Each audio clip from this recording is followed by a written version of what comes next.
네, 안녕하세요. 2학기 기말고사를 위한 첫 번째 강의 시작하도록 하겠습니다. 여러분들에게 말씀드렸다시피 강의는 총 10강이 올라갈 예정이고요. 여기 나오는 부분만 꼼꼼하게 잘 살피셔서 기말고사를 잘 보시기 바랍니다. 자, 화학평형과 평형이동입니다. 다음 페이지로 가볼게요. 자, 여기서는 이 화학평형이랑 평형이동은 둘 다 중요해요. 그리고 문제 풀기도 어렵지 않아서 전부 다 하도록 하겠습니다. 자, 가역 반응에서 동적 평형을 이해하고 평형 상수를 이용하여 반응의 진행 방향을 예측할 수 있다. 그래서 가역 반응에서 동적 평형을 이해를 하고요. 그다음 평형 상수를 이용해서 반응의 진행 방향을 예측해 보는 것. 이 부분과 이 부분을 하시면 됩니다. 자, 화학 평형. 우리가 이미 2학년 때 한번 한 적이 있는데요. 동적 평형에 대해서는 자, 설명 보도록 하겠습니다. 설탕을 물에 계속 넣어 녹이면 어느 순간에는 설탕이 용해되는 속도와 석출되는 속도가 같아져 더 이상 녹지 않는 것처럼 보이는 동적 평형에 도달한다.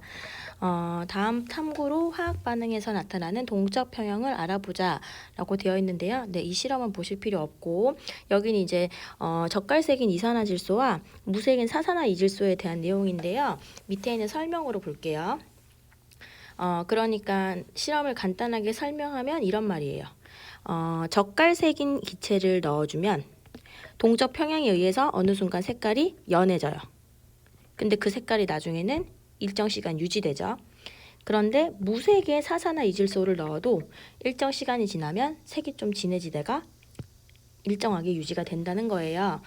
이게 동적 평형 상태라는 거죠. 동적 평형 상태가 뭐예요? 겉으로 보기에는 아무런 변화가 없지만 계속 정반응과 역반응이 일어나고 있는 상태를 동적 평형이라고 합니다.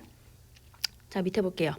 이산화질소는 서로 결합하여 사산화이질소를 생성할 수 있고 사산화이질소는 분해되어 다시 이산화질소가 될 수 있다. 이와 같이 정반응과 역반응이 모두 일어날 수 있는 반응을 뭐라고 해요? 가역 반응이라고 하죠. 정반응 어느 쪽이에요? 오른쪽으로 가는 거. 역반응 뭐죠? 왼쪽으로 가는 거. 다음과 같이 나타낼 수 있습니다. 가역 반응에 대한 설명 한 번 더 보시고요. 뒷페이지로 가보도록 하겠습니다. 자, 그림은 밀폐된 용기에 이산화질소를 넣었을 때 시간에 따른 이산화질소와 사산화이질소의 분자수의 변화래요. 자, 이산화질소가 지금 현재 몇 개 있었어요? 하나, 둘, 셋, 넷, 다섯, 여섯, 일곱, 여덟, 아홉, 10개. 그런데 시간이 지나면 이산화이질소와 사산화이질소가 있을 때 이산화질소는 넷, 다섯, 여섯, 일곱, 여덟이고 한 개가 생겨요. 또 시간이 지나면 어떻게 돼요? 하나, 둘, 세 개가 생기고 네 개가 남죠. 그런데 또 시간이 지나서 계속 받아보면 이제 어느 순간 이렇게 이 상태를 유지한다라는 거예요. 그러면 다와 라 사이는 어떻게 되는 거죠? 이 라부터 다부터 해서 라까지는 동적 평형 상태인 거죠. 네, 그래서 설명 잠깐 볼게요. 젓갈색 기체인 NO2를 용기에 넣으면 처음에는 반응물인 이산화질소의 농도가 묽어지고 생성물인 무색의 사산화이질소 농도가 진해지므로 용기 안의 젓갈색은 옅어진다. 하지만 일정 시간이 지나 다에 도달한 이후에는 반응물과 생성물의 농도가 일정하게 유지되므로 용기 안의 젓갈색은 더 이상 옅어지지 않아요. 그걸 뭐라 그래요? 동적 평형이라고 하죠. 그러면 밀폐된 용기에 사산화이질소를 넣었을 때 반응물과 생성물의 농도는 어떻게 달라질까? 이산화질소와 마찬가지로 일정 시간이 지나면 반응물과 생성물의 농도가 일정하게 유지돼요. 자, 줄칠게요. 이와 같이 가역 반응에서 반응물과 생성물의 농도가 달라지지 않고 일정하게 유지되는 상태를 화학 평형 상태라고 합니다. 그래서 이제 밑에 있는 그래프를 해석하실 수 있어야 돼요. 자, 그림은 25도씨에서 밀폐된 1리터 용기에 이산화질소만 넣었을 때와 사산화유질소만 넣었을 때의 시간에 따른 농도를 보는 거예요. 자, 그러면 둘 다 뭘 보셔야 되냐면 둘 다 처음에는 속도가 빨라요. 그쵸? 그러다가 점점 속도가 느려지다가 어떤 특정한 구간을 지나면 농도가 더 이상 변하지 않죠. 그 다음에 여기도 마찬가지로 농도가 더 이상 변하지 않아요. 농도가 왜 변하지 않을까요? 그때부터 화학평형에 도달했기 때문입니다. 선생님이 지금 이렇게 기울기를 표시한 건 뭐예요? 시간당 농도니까 변하는 속도를 이야기하는 거라고 보시면 됩니다. 화학평형이 겉으로 보기에는 아무 변화가 없는 것처럼 보이지만 실제로는 화학평형은 실제로는 뭐라는 거예요? 동적 평형이라는 거죠. 자, 화학 평형에 도달했을 때 반응물과 생성물의 농도가 일정한 까닭이 뭘까요?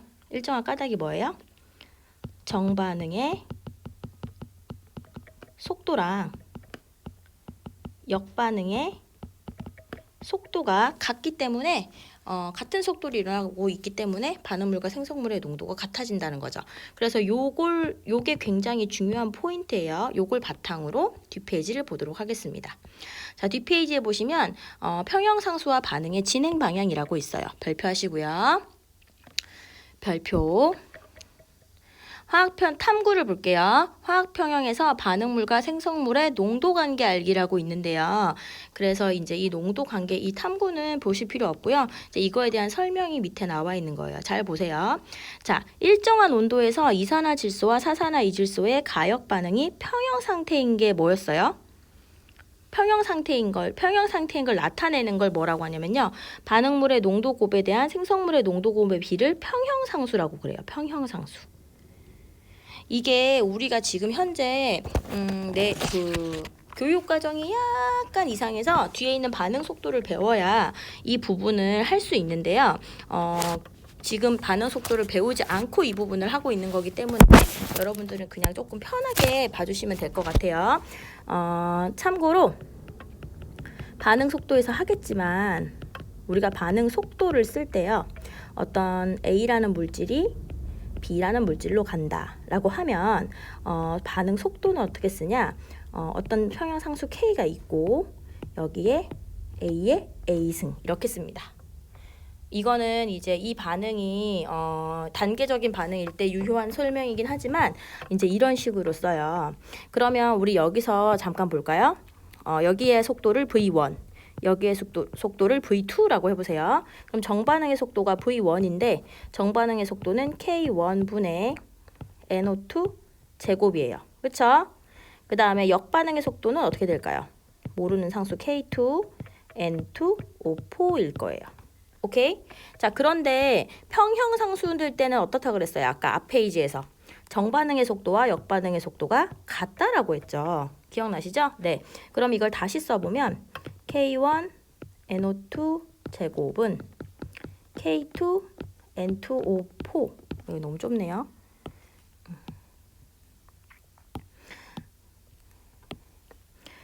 K1 NO2 K2 N2O4가 될 거란 말이에요. 그래서 이거를 정리를 하는 거예요. 그래서 K2분의 K1으로 하고 이걸 큰 K로 두면 NO2 제곱분의 N2O4가 된다는 거죠. 아시겠습니까? 네, 그러니까 이런 거에 의한 이해를 하시면 되고요. 여러분은 뭘 외우시면 되겠습니까? 이걸 외우시면 됩니다. 일정한 온도에서 내가 평형상수를 구하려고 한다. 그러면 AABB, CCDD인 반응에서 평형상수 K는 반응물의 농도 곱의 지수승 분의 생성물의 농도 곱의 지수승이다. 이렇게 생각하시면 돼요.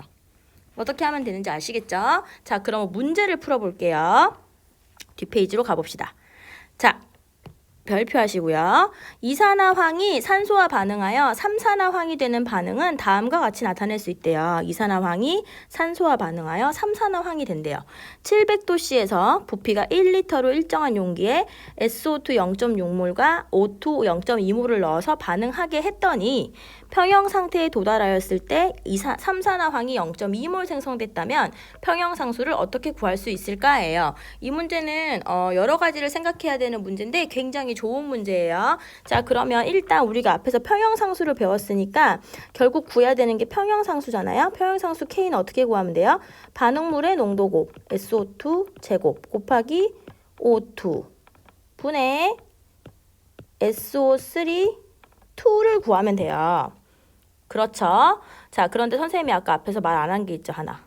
여기 뭐라고 돼 있어요? 대괄호 A들인 평형 상태에서 각 물질의 농도라고 되어 있잖아요. 이 농도는 뭐를 의미하냐? 몰 농도를 의미합니다. 몰 농도가 뭐예요? 대문자 M, 용액의 부피분의 용질의 몰수죠. 몰농도로 한다는 걸 기억하시고 다시 문제를 봐보도록 할게요. 자, 주어진 조건에서 각 물질의 몰농도를 구하라고 되어 있죠. 여기 보시면 부피가 1.0L라고 했으니까 SO2는 1.0 분의 0.6이라 0.6 몰농도인 거예요. 아시겠죠? 부피가 바뀌면 다르게 계산하셔야 돼요.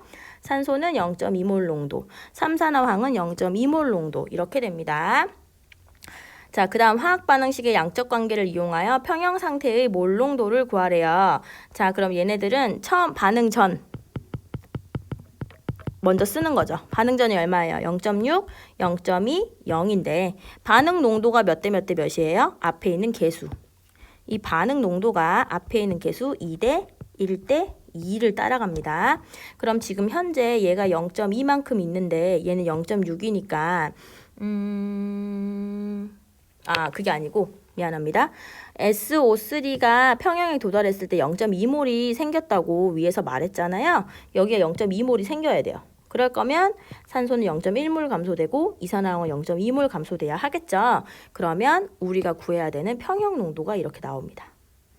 그럼 아까 개수 평형상수를 구하는 식은 여기서 썼잖아요. 이거랑 똑같이 평형상수를 쓴 다음에 SO2 제곱 곱하기 산소 분의 SO3 분의 제곱 이렇게 하면 됩니다. 그럼 얼마 쓰면 돼요? 0.4의 제곱 곱하기 0.1 그다음 0.2의 제곱 이렇게 해서 계산하면 되겠죠? 그러면 답은 2.5가 나옵니다. 자, 그러면 평형상수 구하는 거 한 번만 더 해볼게요. 자, 얘는 평형상수 K 어떻게 구해요? N2 곱하기 H2의 3승 분의 NH3 제곱 이렇게 되겠죠? 네. 그 다음에 두 번째 것도 해볼게요. 두 번째 K는 NO 제곱 곱하기 O2 분의 NO2 이렇게 될 겁니다. NO2 제곱 이렇게 될 겁니다. 자, 3번 볼게요. 어떤 온도에서 부피가 1리터로 일정한 용기에 수소 기체 1몰과 플루오린 기체 1몰을 넣었더니 다음과 같은 반응이 일어났다. 이 반응이 평형 상태에 도달했을 때 플루오린이나 수소 기체 1.6몰이 생성되었다면 이 온도에서의 평형 상수를 구해보자고 했어요. 자, 여기 별표 하시고요. 자, 먼저 뭘 구해야 돼요? 첫 번째로 구해야 되는 게 몰농도. 자, 몰농도는 수소가 얼마예요? 1리터에서 1몰 있었죠. 그러니까 얘는 1몰 농도고요. 그 다음에 플루오린은 얼마 있었죠? 1리터에 1몰 있었으니까 1몰 있는 거예요. 그런데 H2, F2 해서 HF2가 됐는데 여기서 반응 전에 1, 0이 있었고요. 그 다음에 반응 중에는 몇 대 몇 대 몇으로 반응해요?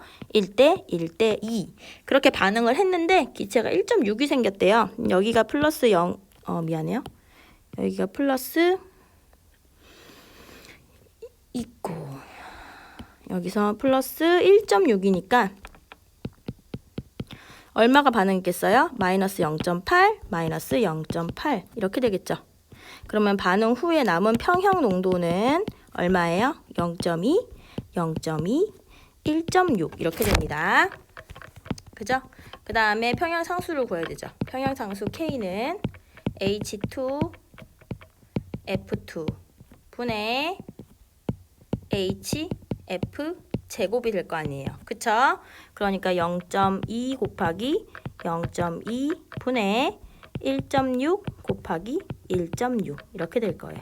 그러면 이렇게 없어지니까 얼마가 될까요? 네, 64가 됩니다.